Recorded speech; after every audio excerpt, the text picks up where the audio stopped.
Salam, mən biologiya müəllimi Şəmsil Seyidbəyli. Bugün sizə din test toplusu 2-ci hissədə çoxalma və inşah mövzusunda 31-ci sualın izahını verəcəm.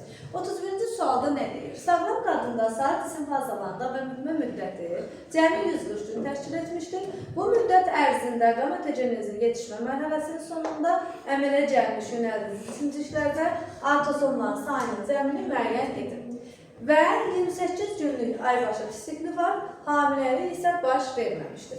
Baxın uşaqlar, qametogenezin yetişmə mərhələsinə baxaq. Biz bilirik ki, qametogenezin yetişmə mərhələsində bir hüceyrə daxil olarsa, bir hüceyrədən 4 hüceyrə yaranır və bu 4 hüceyrədən 3-ü yönəldici cisim olacaqdır, biri isə qamet olacaqdır. Yəni, yumurta hüceyrə olacaqdır. Yumurta hüceyrə olacaqdır. İndi gələk uşaqlar, 140 gün sarı cisim davam edibdir. Baxın, biz bilirik ki, bir yumurta hüceyrə yetişəndə 14 gün sarı cisim fəaliyyət göstərir. 14 gün.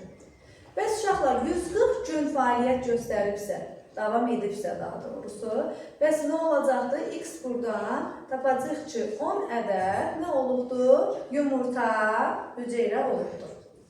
Biz bildik ki, əgər bir qametdə 3 yönəldici cisim varsa, bir qamet yarananda 3 yönəldici cisim varsa, bəs 10 ədəd yumurta hüceyrə varsa, neçə yönəldici olar?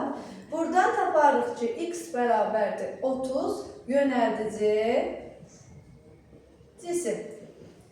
Uşaqlar, yönəldici cisimlərin xromosom sayı qametlərin xromosom sayından eynidir.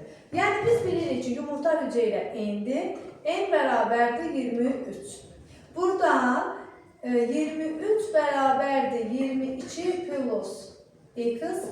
Bizdən autosom xromosomları soruşduğu üçün autosom xromosomu 22-dir.